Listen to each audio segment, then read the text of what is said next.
আয়াতুল কুরসি পড়ে হাতের মধ্যে জোরে জোরে 3টা তালি দিলে তালির আওয়াজ যতদূর যাবে ততদূর চোর ডাকাত বা শয়তান আসতে পারবে না, এটা কতখানি সত্যি? আজানের সময় মাথায় কাপড় দেওয়া কি আবশ্যক? মামাতো বোনের মেয়েকে বিয়ে করা জায়েজ হবে কি না? অজু করার সময় আজানের জবাব দেওয়া যাবে কি? অজু করার সময় কেউ সালাম দিলে কি জবাব দেওয়া যাবে? নামাজে হাঁচি আসলে কি আলহামদুলিল্লাহ বলতে হবে? কোরআন শরীফ ভুলবশত পা ঠেকলে করণীয় কি? আমি বেকার, অনেক হতাশা থেকে কিভাবে মুক্তি পাবো? যেরমে কোরআন শরীফ থাকে সেরমে টিভি চালানো যাবে কি না? যে সমস্ত প্রশ্নগুলো ইতিমধ্যে আমাদের কাছে চলে এসেছে সেগুলোর উত্তর দেওয়ার মাধ্যমে আমাদের আজকের এই পর্ব শুরু করি। এমডি মুজাহিদুল ইসলাম আপনি জানতে চেয়েছেন কোরআন শরীফ ভুলবশত পা ঠেকলে করণীয় কি? কোরআনে কারীম এখানে যদি ভুলবশত পা লেগে যায় বিশেষ কোনো করণীয় নেই, তবে সাবধান থাকতে হবে কোরআনের প্রতি অসম্মান যাতে ইচ্ছা অনিচ্ছা না হয়, বাস এছাড়া বিশেষ কোনো করণীয় নেই। জিয়াউদ্দিন জানতে চেয়েছেন ভাগিনা ভাগ্নিকে আব্বু আম্মু বলে ডাকা যাবে কিনা? অসুবিধা নেই, এটা সে অর্থে প্রকৃত অর্থে আব্বু আম্মু বলা হয় না, যার কারণে ইন্নামাল আমালু বিন্নিয়াত, তাদেরকে মানে আব্বু আম্মুর মতো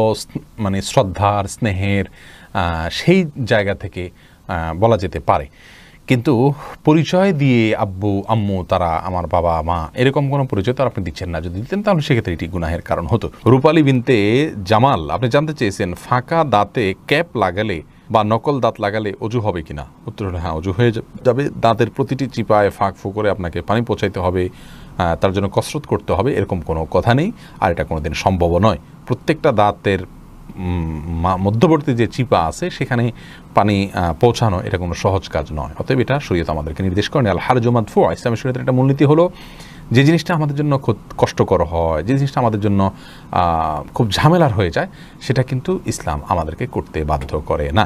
ফজলে রাব্বি জানতে চেয়েছেন ওমরার কথা বলে বিদেশে গিয়ে যারা আয় রোজগার করে তাদের ইনকাম হালাল হবে কিনা? যদি যে কাজটা করছেন সে কাজটা হালাল কাজ হয়, হারাম কোনো কাজ করছেন না, তাহলে সেখান থেকে উপার্জিত অর্থ তার জন্য হালাল হবে ইনশাআল্লাহ। তবে তিনি ধোঁকা দিয়েছেন, প্রতারণা করেছেন, তার জন্য তিনি কবিরা গুনাহ করেছেন, এবং এই কবিরা গুনাহ থেকে তওবা নাসুহা করে ক্ষমা চাওয়ার আগ পর্যন্ত ক্ষমা হবে না। আমরা মনে করি যে অপরাধ একটা করে ফেলি পরে মাপ চাই নেব, এটা আসলে কোনো তওবা না।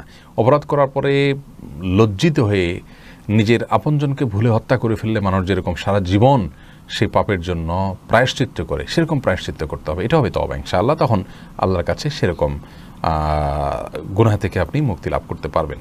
অতএব হারাম হয়ে যাবে না পুরো উপার্জন, কিন্তু তওবা করতে হবে। ফাতেমা আক্তার নীলা আপনি জানতে চেয়েছেন সূরা ইয়াসিন পড়লে মনের আশা পূরণ হয়, এটা কি সত্য?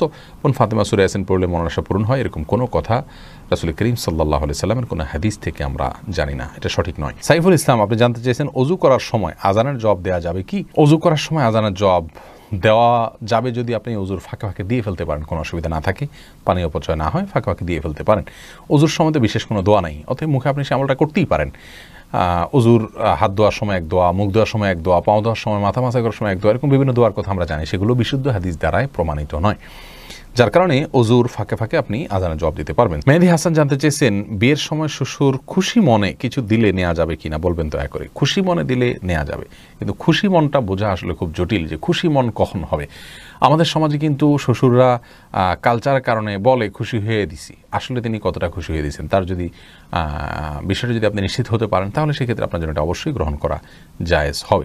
এরপরে ফারহানা হক দিবা আপনি জানতে চেয়েছেন ফরজ নামাজের সিজদা কি বাংলা দোয়া করা যাবে? উত্তর হলো না, ফরজ নামাজ সিজদা বাংলা দোয়া করবেন না। এমনি সাদ্দাম হোসেন জানতে চেয়েছেন আমি বেকার, অনেক হতাশা থেকে কীভাবে মুক্তি পাবো? ভাই, হতাশা থেকে মুক্তির জন্য আল্লাহ প্রতি ভরসা করতে হবে, এবং আল্লাহ রাব্বুল আলামিনের নিরাশার মধ্যে কীভাবে তিনি আলো মানুষের মধ্যে সৃষ্টি করেন, আলো দেখান মানুষকে, সেই ঘটনাগুলো পড়বেন এবং মোটিভেশনাল স্পিচগুলো শুনবেন, সেই সাথে সিরিয়াসনেসের সাথে কাজ করবেন। আমরা অনেকেই হতাশ হয়ে বসে থাকি, চেষ্টা ছেড়ে দিই। আমাদের চেষ্টা অব্যাহত থাকতে হবে, পরিশ্রম থাকতে হবে, অধ্যবসায় থাকতে হবে, উদ্যম আমাদের মধ্যে থাকতে হবে। সফলতা ইনশাআল্লাহ পদচুম্বন করবেই, অল্প হোক বিস্তর হোক সফলতা আমরা দেখবো ইনশাআল্লাহ, যদি আমরা সেভাবে কাজ শুরু করি। বেশিরভাগ মানুষ হতাশ হন, তাদের একটা বড় অংশ আপনার যে বিশেষ করে বেকার হতাশ, তারা কিন্তু আপনার সঠিকভাবে পরিশ্রম করেন না। অনেকে ইগো প্রবলেমের কারণে বিভিন্ন কাজ করতে পারেন না। এগুলো সবগুলো ছেড়ে দিয়ে হালাল উপার্জনের জন্য চেষ্টা করতে হবে, আল্লাহ তাআলা ইনশাআল্লাহ বারাকা দিবেন। এমনি মাহমুদ জানতে চেয়েছেন মামাতো বোনের মেয়েকে বিয়ে করা জায়েজ হবে কি না? মামাতো বোন সে আপনার মাহরাম নন। যেখানে মামাতো বোনকেই সরাসরি বিয়ে করা জায়েজ আছে, সেখানে মামাতো বোনের মেয়েকে তো অবশ্যই বিয়ে করা জায়েজ আছে, কোনো অসুবিধা নেই। জাহানারা জিনা জানতে চেয়েছেন আজানের সময় মাথায় কাপড় দেওয়া কি আবশ্যক? না বোন, আজান হলে মাথায় কাপড় দিতে হবে এমন কোনো কথা নাই, এটা আমাদের সমাজে প্রচলিত একটি ধারণা মাত্র। মোসাইব আহমদ জানতে চেয়েছেন ছোট বাচ্চা মোবাইলে পেশাব করেছে, এখন মোবাইল ফোন পাক করার পদ্ধতি কি হবে? মুছে ফেলবেন, পেশাবের কোনো আলামত না থাকলেই হবে। আর যদি ভিজা কিছু দিয়ে মুছতে পারেন তাহলে সবচেয়ে ভালো, ভিজা কিছু দিয়ে মুছে ফেলবেন যাতে পেশাবের গন্ধ না থাকে। কোনো যদি গন্ধ না থাকে তাহলে কোনো অসুবিধা নেই। যদি খাবার ইত্যাদি থাকে সেটাকে ধুয়ে ফেলবেন, কারণ সেখানে পেশাব শুষে গন্ধ হওয়ার সম্ভাবনা রয়েছে। ইশরাতুস সাদিয়া জানতে চেয়েছেন 4 রাকাত তাহাজ্জুদের নিয়ম কি? বোন ইশরাতুস সাদিয়া, তাহাজ্জুদের বিশেষ কোনো নিয়ম নেই। অন্য সমস্ত নামাজ আমরা যেভাবে পড়ি তাহাজ্জুদের সালাত আমরা একইভাবে পড়ব। তবে সলাতুল লাইলি ওয়ান নাহারে মাসনা মাসনা, রাসূল আকরাম সাল্লাল্লাহু আলাইহি ওয়াসাল্লাম বলেছেন রাত এবং দিনের নামাজ 2 রাকাত 2 রাকাত। এর জন্য তাহাজ্জুদ 2 রাকাত 2 রাকাত করে পড়া উত্তম। 4 রাকাত একসাথে পড়লেও হয়ে যাবে। 2 রাকাত পড়ে সালাম ফিরে আবার 2 রাকাত পড়বেন। যে কোনো সূরা পড়তে পারেন, তাহাজ্জুদের জন্য নির্দিষ্ট কোনো সূরা না যে এই সূরা পড়তে হবে, এতবার পড়তে হবে, এরকম কোনো কথা নেই। তবে যত দীর্ঘ সূরা পড়তে পারেন, যত আস্তে আস্তে পড়তে পারেন, রুকুতে যত সময় দিতে পারেন, সিজদায় যত সময় দিতে পারেন, রুকু থেকে উঠে দাঁড়িয়ে যত সময় দিতে পারেন, 2 সিজদার মাঝখানে যত সময় দিতে পারেন, ততই কল্যাণ নিহিত আছে। এমডি কাইয়ুম রাহমা এই নাম থেকে আমি যে প্রশ্নটি দেখতে পাচ্ছি সেটা হলো, টেবিল চেয়ারে ভাত খাওয়া যাবে কিনা? উত্তর হলো যাবে। তবে রাসূল করিম সাল্লাল্লাহু আলাইহি ওয়াসাল্লাম সম্পর্কে হাদিসে বর্ণিত হয়েছে মা আকালা নবী সাল্লাল্লাহু আলাইহি ওয়াসাল্লাম আলাল খেওয়ান কাত্তু, তিনি কখনো খেওয়ানের উপরে খান নাই। খেওয়ানের ব্যাখ্যা অনেকে বলেছেন টেবিল চেয়ার, যার কারণে এটা অ্যাভয়েড করা, বিশেষ করে হেলান দিয়ে তিনি কখনো খাননি, এরকম একটি বর্ণনা পাওয়া যায়। তো যার কারণে হেলান দিয়ে খাবেন না। যদি টেবিলে চেয়ারে বসেনও খুব আয়েশ করে আয়েশি ভঙ্গিতে খাবেন না, এটুকু খেয়াল করা জরুরি। বাকি এটা খেলে যে গুনাহ হয়ে যাবে ব্যাপারটি সেরকম নয়। আফিয়া খাতুন মুন্নি জানতে চেয়েছেন উচ্চস্বরে হাসলে কি ওযু নষ্ট হয়ে যায়? না, উচ্চস্বরে হাসলে ওযু নষ্ট না, তবে নামাজের মধ্যে উচ্চস্বরে হাসলে ওযু নষ্ট হওয়ার কথা ইমাম আবু হানিফা রাহিমাহুল্লাহ বলেছেন। দেলোয়ার হোসেন জানতে চেয়েছেন যে রুমে কোরআন শরীফ থাকে সে রুমে টিভি চালানো যাবে কি না? দেখুন, যেই রুমে কোরআনে কারীম থাকে সে রুমে টিভি চালানো, টিভিতে যদি হারাম কিছু প্রদর্শিত হয় সে রুমে চালানো গুনাহ, কোরআন না থাকলে সে রুমে চালানো গুনাহ হবে। অর্থাৎ হারাম জিনিস যদি প্রদর্শিত হয় সেটা সব জায়গাতেই দেখা গুনাহের হবে।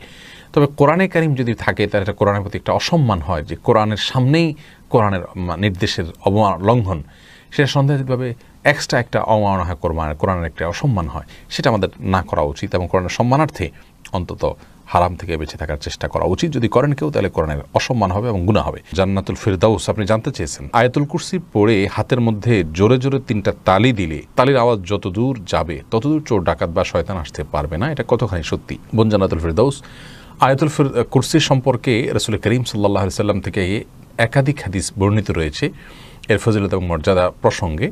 তার একটি মর্যাদার বিষয় এও যে যেই বাসায়, যে ভবনে বা যে বাড়িতে বা যে জায়গায় বসে আয়াতুল কুরসি রাতের বেলায় তেলাওয়াত করা হয় সেখানে আল্লাহ রাব্বুল আলামিন চুরি দাড়ি এগুলো থেকে তাদেরকে হেফাজতে রাখেন।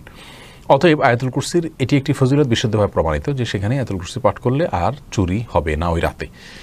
কিন্তু এর মানে এই নয় যে যেমনটা আপনি বলেছেন যে 3 বার তালি দিতে হবে, তারপর তালের আওয়াজ যতদূর যাবে ততদূর আপনার প্রোটেকশনে চলে আসবে, এরকম কোনো কথা কোনো বিশুদ্ধ হাদিসে বর্ণিত হয়েছে বলে আমাদের জানা নেই। এরপরে জান্নাত রাখি আপনি জানতে চেয়েছেন স্বামী পরকীয়া লিপ্ত হয়ে দূরে সরে আছে, তাকে কাছে ফিরিয়ে আনার কোনো আমল আছে কিনা? বোন জান্নাত, অনেকে আমাদের কাছে এই বিষয়গুলোর জন্য আমল চান। আমরা মনে করি দোয়া জিকির এগুলো কোনো বোধহয় মিরাকল, অর্থাৎ এগুলো পড়লে অটোমেটিকভাবে আমাদের কোনো অলৌকিকভাবে কিছু ঘটে যাবে। এটি মৌলিকভাবে আমাদের একটি ভুল ধারণা। মনে রাখা উচিত যে আমাদের কর্মের মাধ্যমে আমাদের জাগতিক সমস্যাগুলো সমাধান করতে হবে, সেই সাথে আল্লাহ রাব্বুল আলামিনের কাছে প্রার্থনা করে রাখতে হবে, দোয়া করে রাখতে হবে তিনি যাতে সহজ করে দেন। এখন আপনার স্বামী পরকীয়া লিপ্ত হলে তাকে কাউন্সেলিং করতে হবে, তার সংশোধনের জন্য যথাযথ ব্যক্তি নিয়োগ করতে হবে, তাদেরকে ব্যবহার করতে হবে, আপনি নিজে চেষ্টা করতে হবে, আল্লাহর কাছে দোয়া সেই সাথে চালাতে হবে।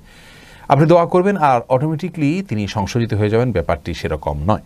বিধায় আমাদের এই বিষয়টি খেয়াল করা উচিত। আপনি তাকে নিজের দিকে আকৃষ্ট করুন, তাকে কিভাবে ফেরানো যায় তার জন্য সমস্ত পন্থাগুলো অবলম্বন করুন, আল্লাহর ভয় দেখাতে থাকুন, যাদের মাধ্যমে বোঝালে সম্ভব হয় তিনি বুঝবেন, সম্ভাবনা আছে তাদের মাধ্যমে বোঝাবেন, এবং সেই সাথে আপনি নিজেকে আকর্ষণীয় করে তার সামনে তুলে ধরুন এবং আল্লাহ রাব্বুল আলামিনের কাছে দোয়া করতে থাকুন। সাধারণভাবে দোয়া কবুলের সময়গুলোকে আপনি কাজে লাগান এবং বিশেষ করে সূরা ফুরকানের আয়াত নম্বর 74 সেই অংশ আপনি পাঠ করবেন, রব্বানা হাব লানা মিন আজওয়াজিনা ওয়া যুররিয়াতিনা কুররাতা আয়ুন। আল্লাহ আমার স্বামী, আমাদের পরিবার সদস্য, আমাদের সন্তান সন্ততি তাদেরকে আমার জন্য চোখ শীতল হয় এরকম মানুষ বানিয়ে দেন। ওয়াজআলনাল মুত্তাকিনা ইমামা, এবং আমাদেরকে মুত্তাকিদের ইমাম বানিয়ে দেন। এই দোয়া আপনি বিশেষ করে পড়বেন ইনশাআল্লাহ। মেহেদী হাসান জানতে চেয়েছেন নামাজে হাঁচি আসলে কি আলহামদুলিল্লাহ বলতে হবে? ভাই মেহেদী হাসান, নামাজে যদি হাঁচি আসে তাহলে সেক্ষেত্রে আমাদের কোনো কিছু বলতে হবে না, কারণ আলহামদুলিল্লাহ বলা, ইরহামুকাল্লাহ বলা এগুলো সালাতের বাইরের জন্য প্রযোজ্য, সালাতের মধ্যে এগুলো বলা যাবে না।